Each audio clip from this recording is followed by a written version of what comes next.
Interesting facts about Abu Simbel. The things you should know about Abu Simbel. Unlike most of Egypt's most famous landmarks, Abu Simbel is not in Cairo, Luxor, or even Alexandria. The soaring rock-cut temples are located in the little settlement of Abu Simbel, close the border with Sudan in Aswan. They are located on the western bank of Lake Nasser, 140 miles, 230 kilometers, southwest of Aswan, and are part of the UNESCO World Heritage Site known as the Nubian Monument. Do you want to learn more about this pharaonic site? From relocations to forgotten pharaohs, here are some facts about Abu Simbel you may not have known. If you're thinking about visiting Abu Simbel, here are 7 interesting facts about the site. 1. Abu Simbel hasn't always been in Abu Simbel. It changed location. Originally, the temple complex was located on the banks of the Nile. However, the water level began to rise with time, posing a threat to the ancient structure. In 1964, the government decided to transfer the temple. Experts from UNESCO cut the temples into multiple parts to ensure nothing was destroyed. They moved the temple 200 meters farther from the river, away from the increasing waters of Lake Nasser. Even today, it is regarded as one of the most difficult archaeological processes in history. It was also not cheap. Countries around the world raised approximately $42 million to safely relocate the temple. The temple is still as strong now as it was 2,000 years ago. According to experts, the temple would survive a 10-Richter earthquake. 2. It isn't just dedicated to one god. The Great Temple was dedicated to the sun gods Amun-Re, Ptah, and Re-Harak by King Ramses II. At the front of the temple, there are 4 seated colossi, one for each of the gods. It also commemorates the War of Kadesh, the most important war fought during the reign of King Ramses II. The Grand Temple contains the world's largest concert dome.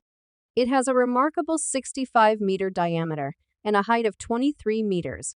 This serves to protect the statues. 3.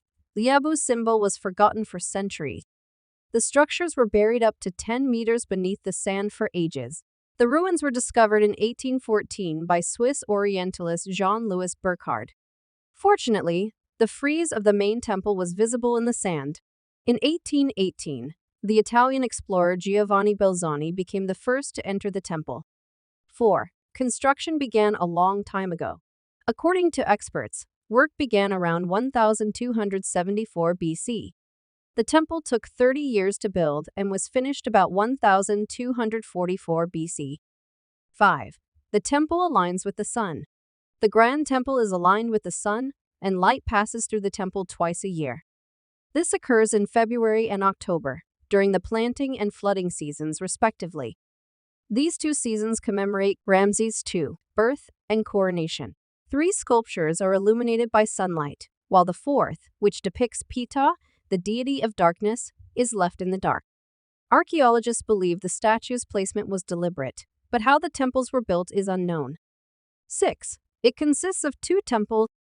The Abu Simbel temple complex consists of 2 major temples.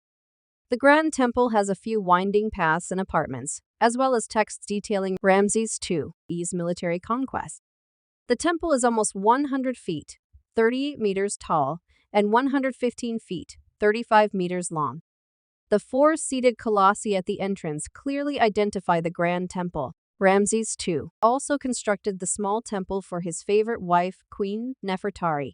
It is 150 meters apart from the Grand Temple and has 4 large seated colossi of Queen Nefertari and Ramses II. 7. You can fly to the temple. So, almost. You might be shocked to hear that getting to Abu Simbel is easier than you thought. Abius is the village's own airport. The airport is served by domestic and international routes, with the most popular routes being Abu Simbel Aswan and Abu Simbel Cairo. Egyptair Express has more flights. Thanks for watching video.